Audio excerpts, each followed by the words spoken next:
So, welcome everyone to the Wednesday morning series. Usually, this is Scott and I, but for this particular date, Scott is under the weather, like really under the weather. So, I am here solo and pulled a topic rather quickly, but it's something that is really meaningful to me and has been on the journey. So, I'm going to be doing some reading out of the 12-step book. I'm going to pull some excerpts, and while this feels like it's more geared towards the addict partner, the betraying partner, I think it's really useful, and it's also perspective. If you're the betrayed partner, this is the context and content of things that are shared, in 12-step meetings. These are kind of the hallmarks and guiding um, truths, I would say, for what we are, trying to do and learn. So without further ado, I have an old version of my 12-step book, and I'm going to tell you a little story about that, because this comes from, in my version of my AA Big Book, just one of the many programs that I'm qualified for. It's on page 449, and the topic is acceptance. So I just heard this. I hadn't heard this before, but I just heard this a few weeks ago that lots of people in the program got license plates and, refer to page 449, so kind of code for acceptance. And then when they did the next version of the big book, it's on page 417. So while we're talking about acceptance, there were a number of irate people, addict people who didn't have a lot of acceptance for the change in that. So, but change is inevitable. I was laughing a little bit because I have a flannel shirt on. This is the time for me. There's a lot of remembrances. My dad loved plaid and flannel shirt. So I put that on. And then I put on a bracelet that was my mother-in-law's. And I have a necklace on that was my grandmother's. And I was like, oh, I'm surrounding myself with, memories of people who love me. And that was while I was thinking about acceptance. I have acceptance, that I have grief over losing, some amazing people in my life. But so I'm going to read a bit, and I promise not to just do story time and read to you, but I am going to read some. And acceptance is the answer to all my problems today. This I've had highlighted in my big book from, I think, when I was in residential treatment. When I am disturbed, it is because I find some person, place, thing, or situation, some fact of my life unacceptable to me. And I can find no serenity until I accept that person, place, thing, or situation as being exactly the way it is supposed to be at the moment. Nothing, absolutely nothing happens in God's world by mistake. Until I could accept my addiction, I could not stay sober. I could not accept life completely on life's terms. I cannot be happy. And I think that's really key in all of this is I cannot be happy. I'm so busy not accepting everyone and everything. I need to concentrate not so much on what needs to be changed in the world as on what needs to be changed in me and my attitudes. And then there's a quote Shakespeare said, all the world's a stage and all the men and women are merely players. He forgot to mention that I was the chief critic. I was always able to see the flaw in every person's situation, and I was glad to point it out because I knew you wanted perfection just as I did. So the 12-step program and acceptance have taught me that there's a bit of good in the worst of us and a bit of bad in the best of us. So we all have the right to be here. So, and then I'm going to skip a bit. For years, I was sure the worst that could happen this happened to be from a male to a nice guy like me, would that I would turn out to be an addict. Today, I find it's the best thing that ever happened to me. And for those of you that are new to this journey, I'm mind blown, I'm sure. I so can relate to this, and I know many others can too. So I want to just extend that bit of hope to you that this can be transformative in a very positive way. It's painful in the moment, I'm sure. And if you don't, oh wait, Today, I find it's the best thing that ever happened to me. This proves that I don't know what's good for me. And if I don't know what's good for me, then I don't know what's good or bad for you or anyone. I know what's best and just accept life on life's terms as it is today, especially for my own life. And it actually is. Before 12 step, I judged myself by my intentions while the world was judging me by my actions. And he goes on, this is from the Dr. Alcoholic Addict chapter. Acceptance has been the answer to my marital problems. And I will paraphrase a bit, but he talks about, when he first met his eventual wife, he saw all the good in her. And then, basically as his addiction continued, then he saw the flaws. Like that's all he could focus on. And so then one day at his 12 step, he was told that he had the lenses in his glasses backwards. The courage to change in the serenity prayer meant not that should change my marriage, but rather I should change myself and learn to accept my spouse as she was. And again, this is geared to addict partners. AA, in this particular case, has given me a new pair of glasses. I can again focus on my wife's good qualities and watch them grow and grow. Um, and then he goes on and he talks about um, it hasn't been easy to work on the relationship. They talk in feelings rather than in, what you should think or not think. And this is really important. And this is hope for you, betrayed partners. On the contrary, the hardest place to work this program has been in my own home with my children and finally with my spouse. It seems I should have learned to love my wife and family first, the newcomer to 12 steps last, but it was the other way around. Eventually, I had to redo the 12 steps specifically with a spouse in mind. And the first saying, I am powerless over, in this particular case, alcohol, and my home life is unmanageable by me, to the 12th. So, my point with all of this is that I am, and if I've been in conversation with you recently, you may be thinking I'm taking what I was saying with you, or talking to you. It isn't. This is a whole conglomeration of things. But I have noticed that the theme of lately has been the addict partner seeking to have a betrayed partner um, validate, do things differently, change how they're experiencing life in the moment. And I've seen, and this is really lots of people. And I've also noticed that there's a lot of betrayed partners that are doing the hopiness thing of like, well, like there's one little tiny difference, and they are hopeful then that this means they're going to change and there's going to be hope and all of this. Dr. Rob often talks about stringing in the Christmas lights, and ignoring, the reality and the big red flag. So it pointed me back to the acceptance. The acceptance of my reality is this is where things are right now. I can't make that unhappen. But what am I going to choose to do now? What support do I need so that I can move forward in a helpful and healthy way? So that was kind of my topic today. Hopefully that's useful, as you're entering a holiday season and probably experiencing the stress of the season. Like there's so much to do, and then there's people, some that you really want to spend time with, and others that you maybe don't. And how do you navigate all of that, and accept that person for who and what they are? They're not going to change, but also keep your serenity. I think that was the big thing for me was, oh, I wanted to read that section because hang on, because it's really important because it talks about my serenity is inversely proportionate.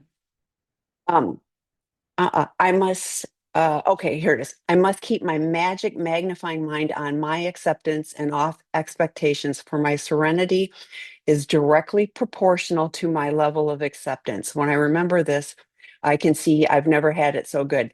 He also talked about, and I think this is important too, the going to 12-step meetings. And if I'm focused on what I don't like about the meeting, why I'm different than that person, how, like this is so boring, or I already know this, whatever. The negative will continue. If I go with the expectation that I have an opportunity to learn something that I can connect. I can relate to that person, not on the logistics of what they're sharing, but gosh, I can relate to that feeling of, feeling so nervous or so scared or so guilty or whatever it was, so angry.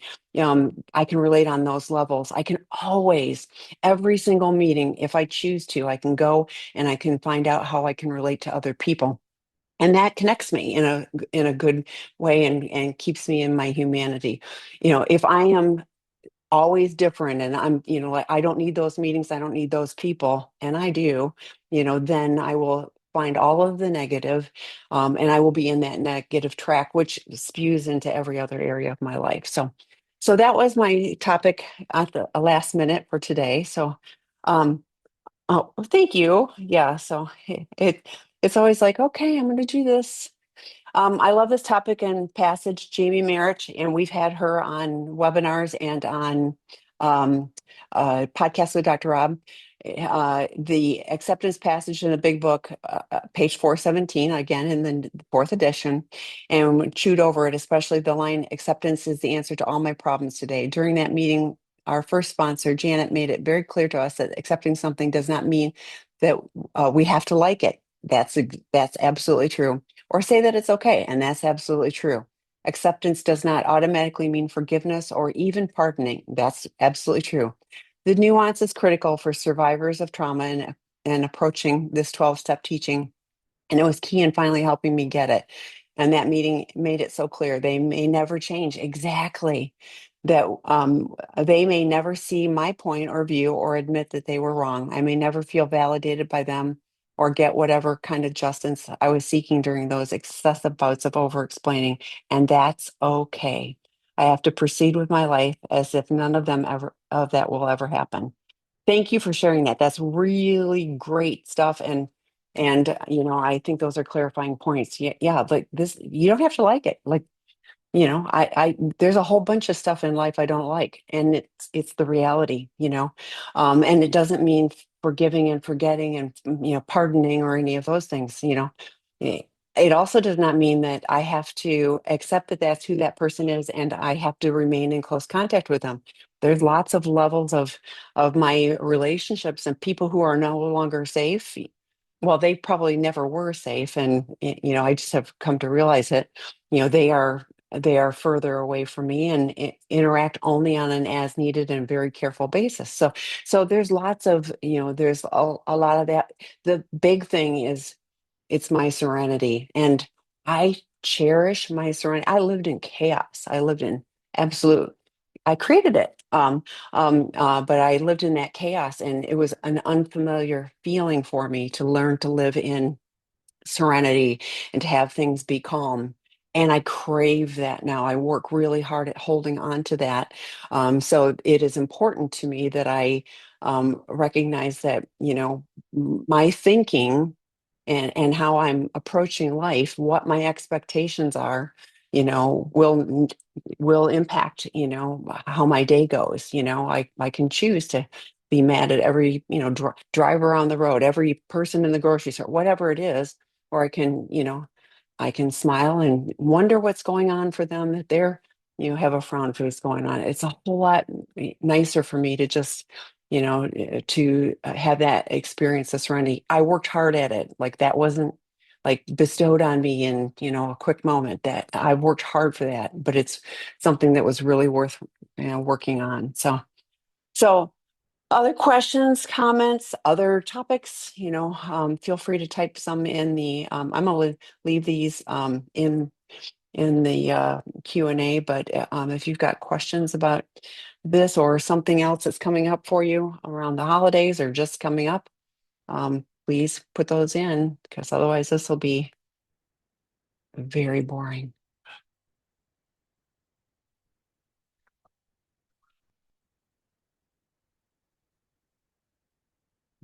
I did promise, I'm going to see if I can find it quick, but like I said, Jamie was the um, on the previously recorded webinars. So we've got a bunch of those. So you can find them here. And we have work groups starting. I've shared some work groups with people. I'm going to go pull those too. We've got some starting not again until January, but we also had, Sex Addiction 101 that started yesterday, and you could still join that one if that's the spot you're at. You just let us know. We can help you with that. So here's those. Okay. Um, Oh, thank you for your courage and vulnerability, betray partner here. I'm grappling with acceptance. Some days it's better than others. Are there known ways to balance the seesaw between acceptance and hope? Sometimes they seem so opposed. I love that question, and I love that you're grappling with acceptance, and I think the biggest thing is acceptance and hope for you, regardless of what your person, your addict partner is doing or not doing, because the hope I know that you can achieve is the healing for you. And so having that hope of I'm going to hope for my future, that I am going to heal and be in a better place, all in acceptance of, yes, this has happened, and you can't change that. I would say the serenity prayer as a mantra. I can't tell you, and I still do that. I can't tell you how often I would say it over and over again, and I would use the acceptance of the things I cannot change, which was everything, people, places, everything else. Courage to change the things I can. Me. It's me. I can change my attitude. I can change my actions. I can change how I, choose to respond to something. And I would kind of go through that extra narrative, and then I would say it again, and I would say it again. And as I was doing that, I would find myself getting grounded, in the moment. Here's where I am right now. I'm okay.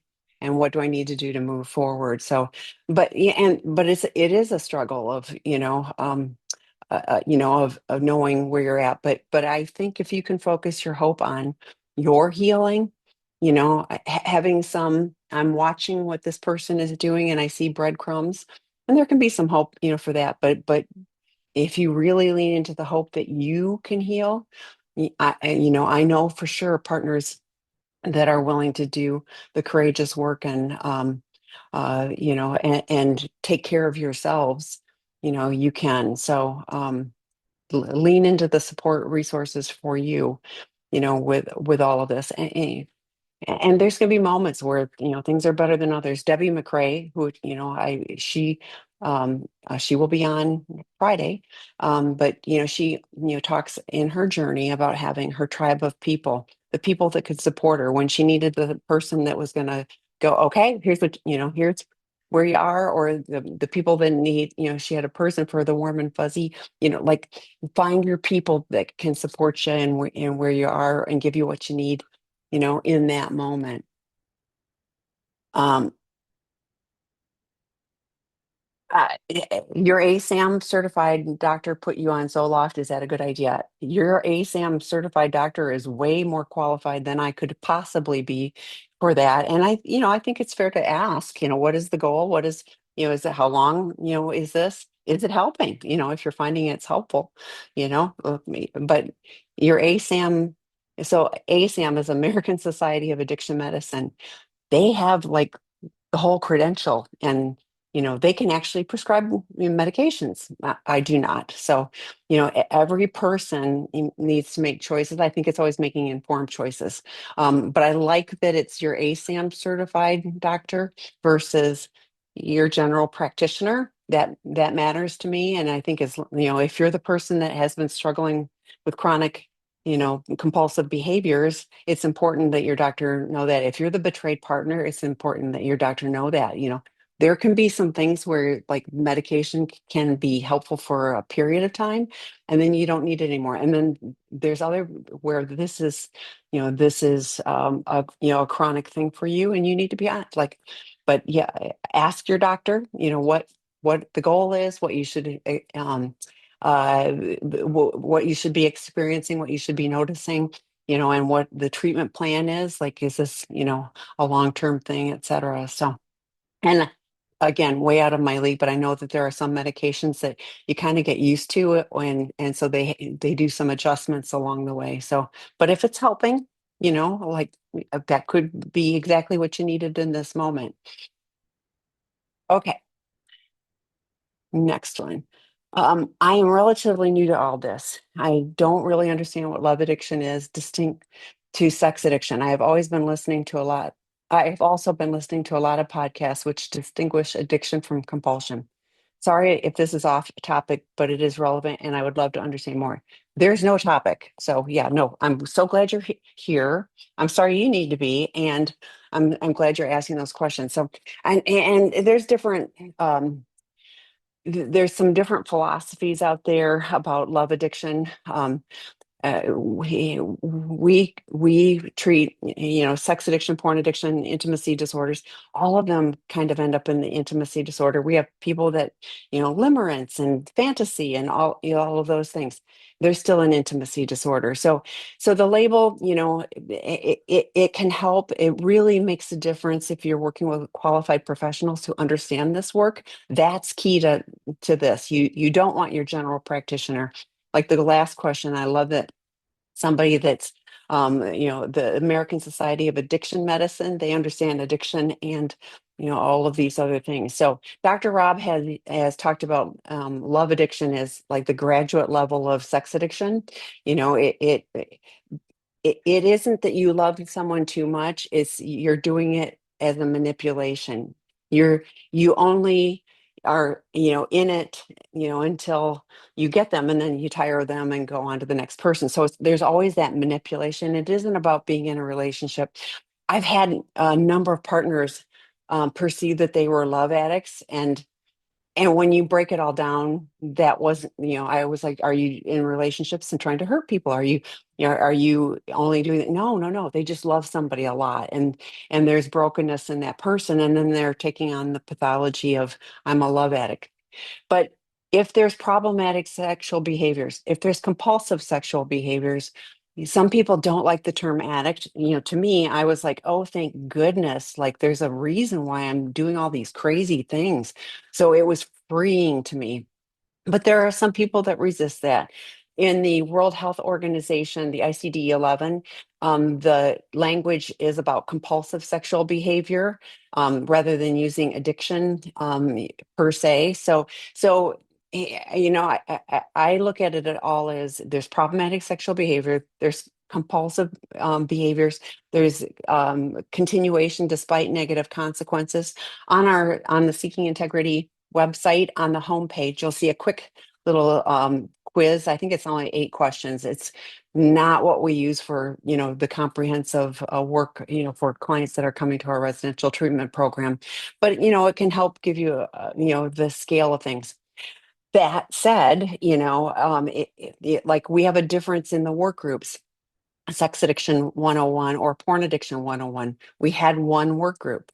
And I'll tell you what a work group is in just a moment, but we had the guys that were not acting out with people saying I'm not like that person because I've only done online, like it was a lesser, betrayal. It's still a betrayal. So we created a separate group. So we have Porn Addiction 101 for people, men who have acted out, and it's been virtual versus, in person. A work group is a 6-week course with a couple of exceptions. Dr. Eddie's are 12 weeks, but they are psychoeducation. They are not therapy. Many therapists suggest that their clients participate in these as they really do help the therapists help you. A lot of, and you're like Sex Addiction 101 or Porn Addiction 101, you'd have a 3-circle plan. You'd have some other people that you can connect with if you choose to. You'd have questions answered about what sex addiction is and isn't, so it's really good information. We have Out of the Doghouse for Men who have been caught cheating. Lots of guys want to go to that one first, even though they haven't done the foundational work. So, but I want to fix my relationship. Well, you can't fix your relationship if you're still acting out. So get that solid foundation and then move on. And then I mentioned Dr. Eddie's. He has out of, Why Men Struggle to Love and going deeper for the inner child work. Troy Love has the attachment wounds. We have healthy intimacy. Scott teaches that one. And again, don't go to healthy intimacy if you don't have a solid three circle plan and you've stopped the problematic behavior. It's like you got to do the, the base work first. But those, can be helpful in getting a foundation. You said you're new to all of this. Glad you're here. We also have drop-in groups. Those are not recorded. You need to participate live. We've got separate for male addicts, male partners, female partners. There's a number of different on Seeking Integrity. You'll see them, a number of different ones. We have for partners, we have a Moving On Alone. On Tuesdays, we have a co-occurring addiction, sex, porn, and or sex and or porn and substances. And it can be, cannabis, it can be alcohol, it can be, meth, whatever it is. Dr. David Fawcett hosts that. So there's a number of free resources that will help you on this journey. We also have a vast library of previously recorded webinars, including foundational ones like navigating the 12 steps and in the S world, or what real recovery looks like. So we've done a number of those that can be helpful, and as well as all of the ones with, the amazing experts that, join us too. So, okay.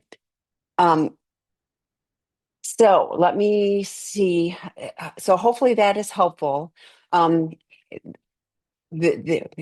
some people really discern between all of those things, and at the end of the day, the foundational components, are very similar, just because, again, I'm kind of mentioned if I go to a meeting and I'm looking at, well, they aren't saying the exact same things. They didn't do the exact same things.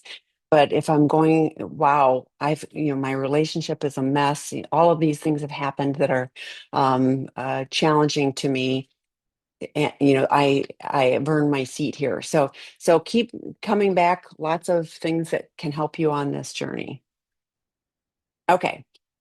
Um, Rigorous honesty. My partner has made what I call a lie of omission, or at best, partial truths. We have only 16 weeks post E-Day. I get triggered by any omission. I try to explain that this bothers me and it's my boundaries document. My partner gets defensive and tries to explain himself. Oh, that just so not helpful, which makes it even worse for me. Yes, he does come around and gets it eventually, and he apologizes. He wants to know at what point he can share his opinions and intent without being so defensive. Never. Yeah. So, not anywhere near now. Let's put it that way. So maybe not never. Always and forevers and nevers are not useful. So, um, so yeah, I don't know if you have the 24-hour rule that would give him an opportunity to come clean. Um, so there was a really good webinar that Sarah Morales and Tara Beal Gomez did on our site, and they talked about demystifying gaslighting. And she she talked about, and I've used this a lot, there's, intention and impact. And so I didn't mean to, doesn't matter, because this is what really happened. And that might be a useful webinar for you, the two of you to watch together and go, yeah, like even if the intention wasn't there, this is what the impact is. You are so new to this process. My colleague Scott, who's sick today, has talked on these webinars about, lying in 12 step. I shared a little bit from the big book of like where we learn to to come clean first is with our, recovering community. And even that in that notation, it talked about it shouldn't be this way. It should be the opposite, but that isn't how it is. Our partners are the scariest, most vulnerable place for us to learn to come clean. Our family, anybody who's in close relationship with us. So that's unfortunately the last frontier, on all of this. So um, Debbie McCrae, who's the queen of healthy boundaries, does a 4-part talking boundary. And I love, and I use it. When I do it, I put my hand up because that's my visible. I'm saying stop to this. And, the story I'm telling myself is that you want to be defensive or whatever, that you told a half truth. she can spew these off in really easy way. Her last one, she did a example of a four-part talking boundary. I would invite you to go to that. I would also invite you to join us on Friday. But I'm wondering if, when he does this and you're getting enraged, of course you're getting triggered and enraged and all of those things. If you go, no, I'm going to choose me. I'm going to ground myself. So the story I'm telling myself is that you are choosing not to be honest. Well, I'm going to go over here and take care of myself. I'll check back with you in 30 minutes. And if you're able to take ownership and responsibility, that would be great. So but the Scott even calls it mansplaining, when it's I'm gonna tell you all the reasons. Here's all I don't care. This is just like in the reading I did, it's what our actions are, not what our thoughts are, not what our intentions are. What did we actually choose to do? So you're really new in this. Real recovery takes 2 to 5 years. We talk about that often. So hang in there, do what you need to do for you. And the more he is leaning into getting help and getting a solid foundation, the faster that starts to shift. So, you're 16 weeks in. So if he did 90 meetings, 90 12-step meetings in 90 days, he'd be, past that time. If he hasn't, great idea to start doing that, work the steps. I was interacting with somebody the other day and they were like a longer time, like I can't remember, a year and a half, 2 years in, whatever. And this person was upset about something, but was explaining that they were still at step one. And I'm like, you don't get the promises of the 12 steps. You don't get the freedom from all of the problems if you aren't willing to do the work. So my point is get support for you. Hopefully he's really leaning into, I'm using he and she, but hopefully that's accurate. But hopefully your betraying partner is leaning into the recovery work. The more that happens, and can go to my 12-step meeting and I can say, here's what I was thinking, here's what I did, and my partner's really mad at me. Yep, and get support there. But yeah, that's not your you deserve to call them out on that. So what is the best way to cultivate resilience? I'm an addict and have been working recovery for a while now, but still struggle with shame, especially if my defenses are down, overly stressed, halt, etc. I know I am the one that caused my wife's pain and damaged the relationship, and sometimes I struggle with not being self-focused on shame. I also know the betrayed and partners can end up carrying a lot of shame that is not theirs to carry. Do you have tips on that? So yeah, I mean, resilience is one of those things. And Dr. David did a podcast or a webinar on this a long time ago. And he talked about, it's a muscle we develop, so it isn't that we either have resilience or we don't. It's like we have resilience and we can build it up. And so I love that you're asking, how do we do this? I know for sure. I use hungry, angry, lonely, tired, and stressed. Scott uses I can't remember what he uses now for the S, but we use a little different thing. I know for sure if I didn't sleep good the night before, if I'm burning the candle at both ends, whatever, that my bandwidth is going to be down and I'm going to be vulnerable. I actually pay attention to those things because I will be more likely to not be able to show up in a emotionally regulated way if I'm not taking care of myself. So number one is, I work really hard at that. um for me, for resilience, part of it was just living through some things and going like, oh, that didn't kill me, and that sounds trite, and it's not. It literally is, oh, I survived that, like all of these things that I didn't think I could possibly ever tolerate, and they were okay. I am quick to go to a 12-step meeting or lean into recovery things when I'm feeling dysregulated. That helps me a lot. I have gone, this was a number of years ago. There was something, and it was honestly a big deal. And I left the house and went to a 12-step meeting. And before the meeting even started, I was talking to a friend, and before the meeting even started, I was okay again. I mean, I was completely dysregulated. And I was like, yeah, and she was like, do you have a roof over your head? Like she went through like and I was like, yeah, yeah, and then I was like, oh, I'm going to be okay. And I was okay, and I am okay. And I think that's part of that. I love the visual of, I'm doing this, but you can't really see, but like, if I hold my hands out in front of me, like just, kind of at my waist, and I'm thinking while I'm listening to someone who's sharing that I'm just holding the space, that I'm not a sponge, I'm holding the space. And yeah, they can be angry at me for real or imagined. It doesn't even have to be that I actually did the whatever, but if they're perceiving that, if we get to a place where we can have a conversation about whatever, and I hear all that, I can understand how my behaviors have caused you pain, and I'm working today to do what I need to do so that I don't continue those problematic behaviors. Are you open to some discussion about this? I'd love to talk to you about that. um I do. I really like John Taylor did a webinar on healthy shame, and it's a little different language, because we talk about, shame is not healthy, and guilt can be, because it can be motivating for us.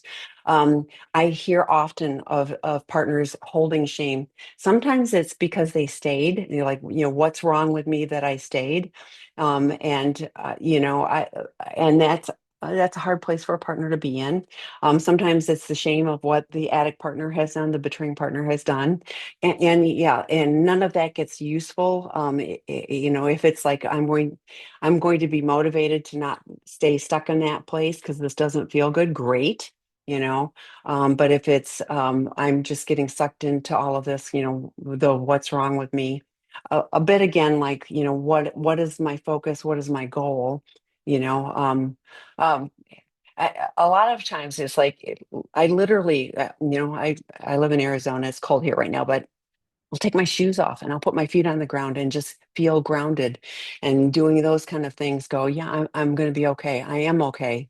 Have no control over, again, the acceptance. I have no control over anybody else, but I can sure take care of how I'm going to show up for myself and in every situation. Sometimes better than others. Again, 12 step, there's an opportunity to make amends. I prefer to not have to make amends. I will do them quickly if I have done something. I don't want to have that hanging over my head. So I'm really quick to as soon as I identify that yeah, and it doesn't. Yeah, I think I'm pretty good at doing it now, of like going, oh, that wasn't good.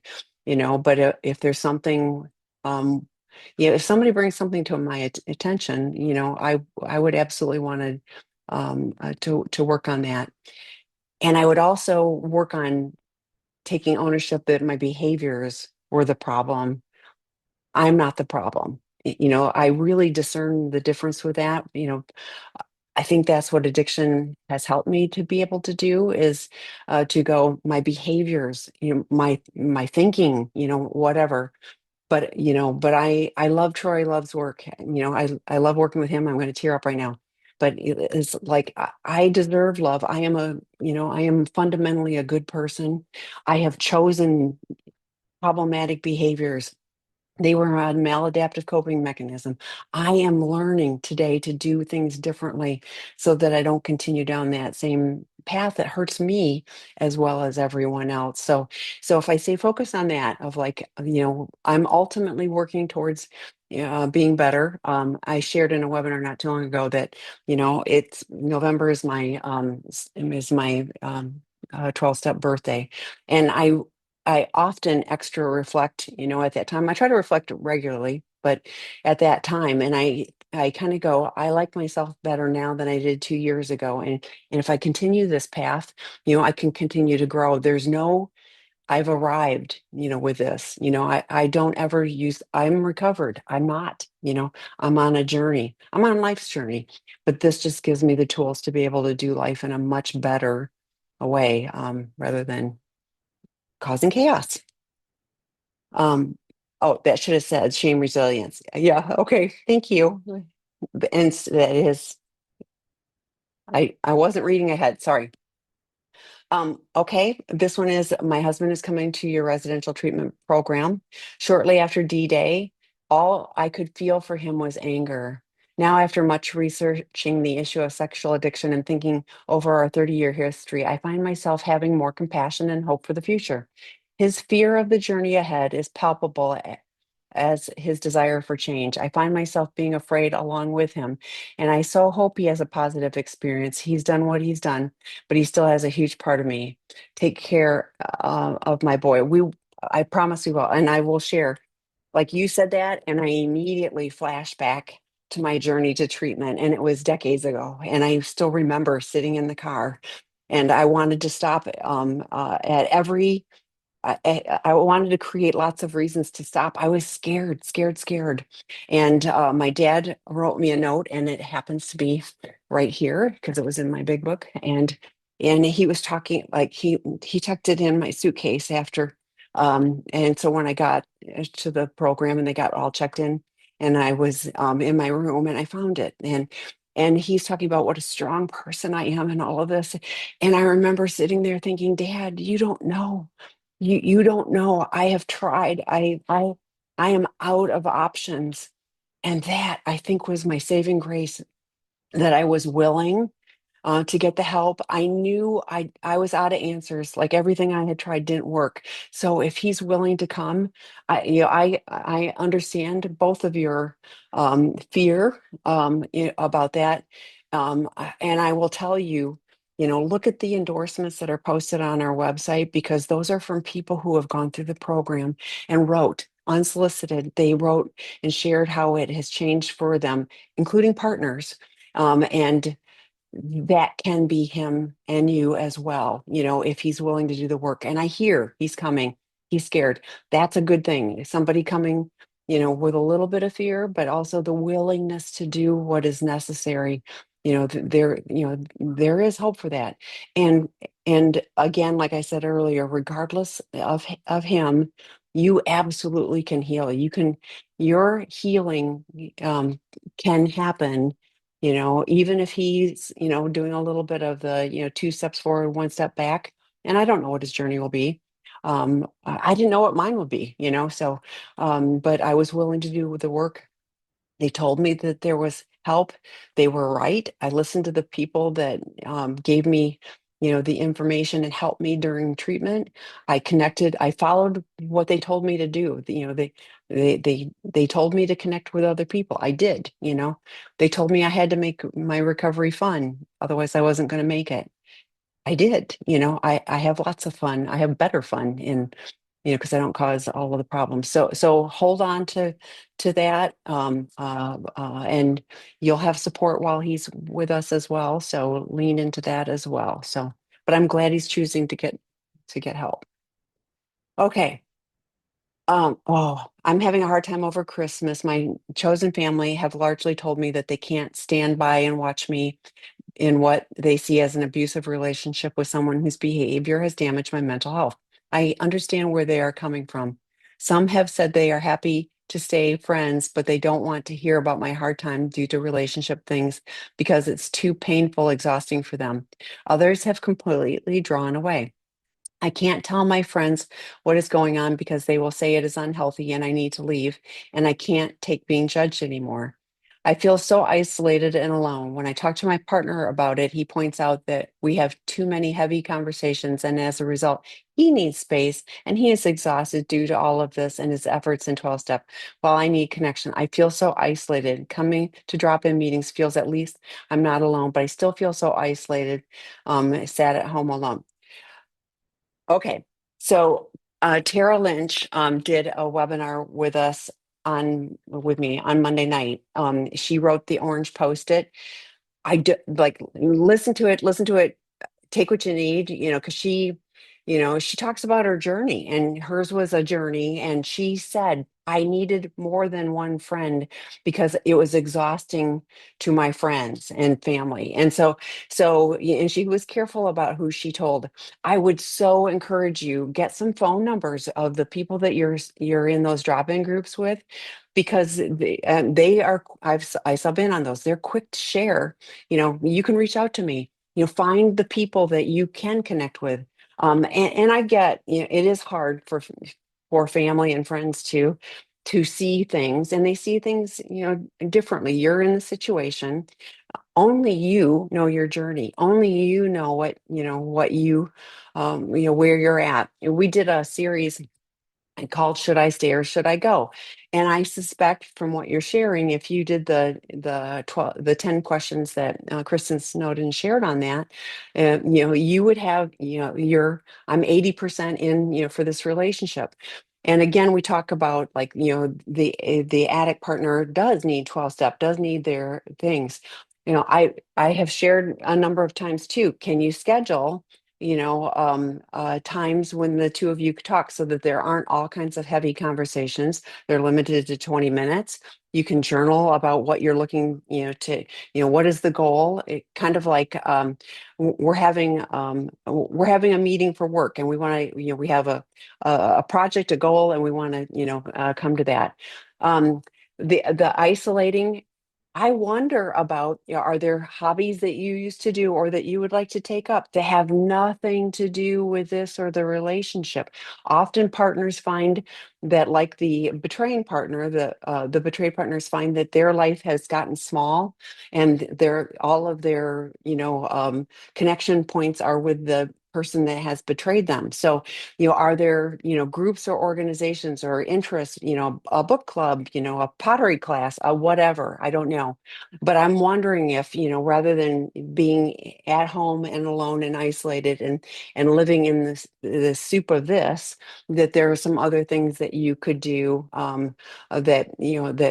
volunteer somewhere. I mean, anything that, gets us out of ourselves and makes connections with other people, could be, something that would broaden and things. And it is challenging when family knows. It is why we often share, be careful who you tell, because these kind of things can happen, and there can be judgment about, you're still you're staying with this person, you know um uh s- but here's where you are. So finding some new friends that don't know, some connecting in other ways, that you can just be you and not be, the betrayed partner you. And somebody said that too on, and it might have been Tara, on a webinar recently. I'm not just the betrayed partner, like I'm this person, and finding that person back again, could be part of your healing path.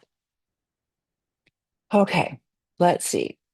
Next one is, discovery was 2 years ago, therapeutic disclosure 7 months ago, and last week. Wait, okay.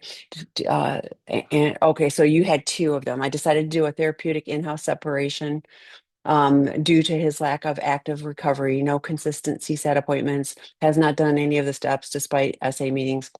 He is still engaging in obsessive compulsive behavior in other areas, though he claims he has not acted out sexually. How do I know if we should reconcile after this therapeutic separation and trust he will engage in active recovery? Oh, great question. Okay, so we did, here's another one. We did a webinar on therapeutic separation.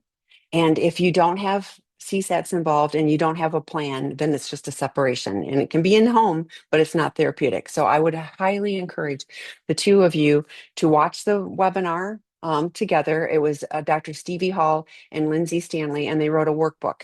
And they talk about, each of you would have a workbook. You would come up with a plan. Ideally, you're doing this with your CSATs. You've got some because you did therapeutic or a therapeutic disclosure.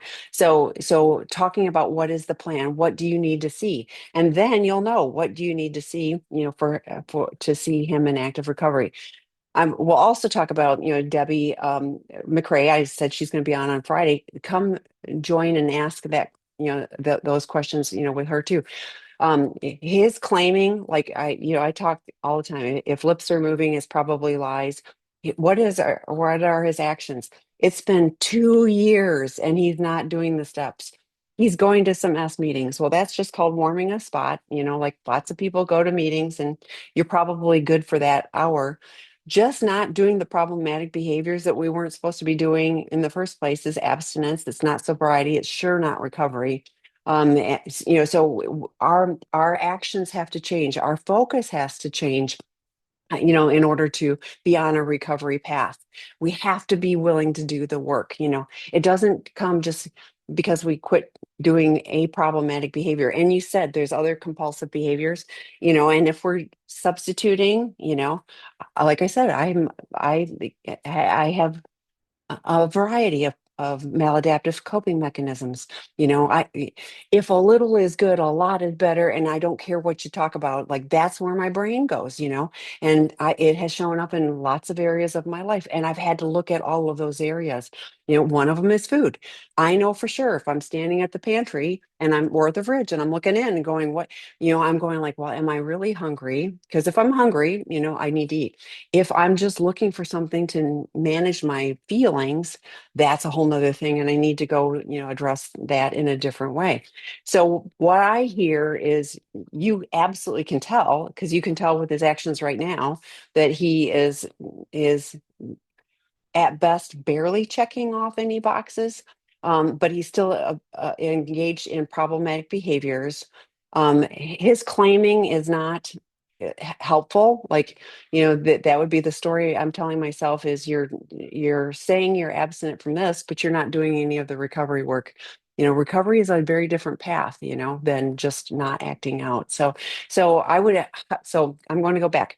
Highly recommend the webinar that's on our site. You can email tami@seekingintegrity.com if you want me. I've got the links. I have kind of my list. But I'd be happy to share that with you. But really work on, what are you looking to see? And having a clear, if you guys both have this is the plan, you can have the therapeutic separation.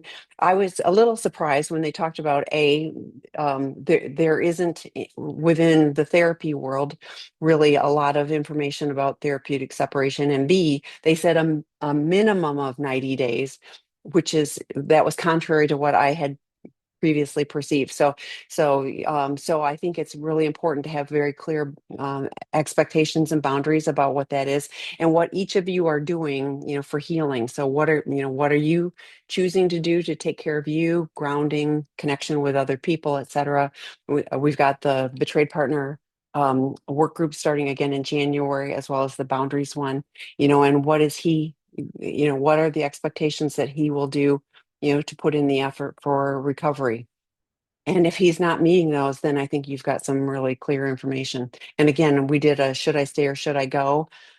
I think both people doing the first, the survey, she had a little 10 question survey. And if you journal about that, I think you'll get some expectations or some clarity on what you're hoping to do. One more thing, Dr. Rob does a one-time 2-hour expert consultation with couples, and it's validating for partners, but it can be the nudge is sometimes needed, the reality check, for the betraying partner as well. So those are not therapy, not treatment, but it is. It's done via Zoom. He was worked with couples all around the world. So if you want some information on that, but one couple shared, and this was a while back, but they shared that they'd been to 4 different therapists over their 2-year period of time, and no one was really able to identify their issues. Dr. Rob was able to do so and help them. I stayed in touch for a while, and they were on a much better path. So sometimes, just getting that clarity, from a world-renowned expert can be, really helpful. Okay, next one. I am the betrayer. You have spoken to a lot of issues I want to change and implement, noticing when I've acted without integrity, without transparency, without true accountability, without selfishness, etc. I'm working with a CSAT and I'm doing 12 steps, but I struggle a lot and I still hurt my wife. What else can I do to help me recover more, get better, do better, be better? I love it. I love it. Okay. You don't say how long you've been on this journey. So I'm kind of thinking that you may be in the newer phase. The more work you do early, the faster you set a solid foundation. So, I mentioned earlier 90 meetings in 90 days.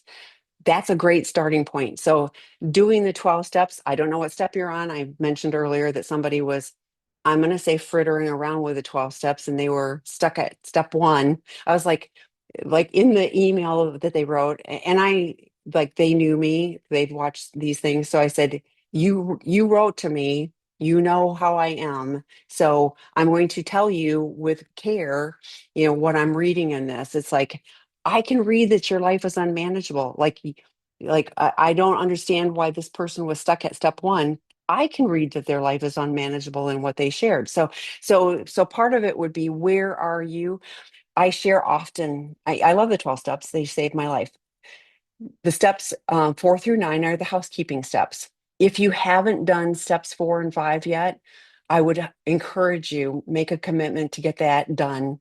It's early December. You could have those done by the end of the month, if you choose to do it.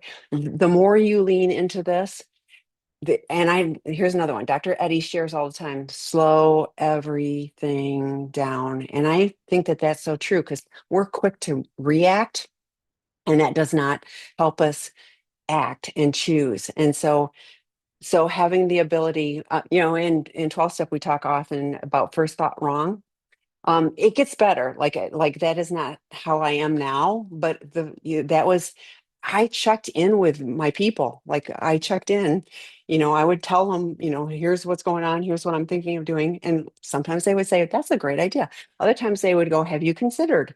And I would need to adjust. So taking the ability to slow everything down, permit, and with partners, we talk about it, you saying, I hear this. I can see that this is deeply disturbing to you.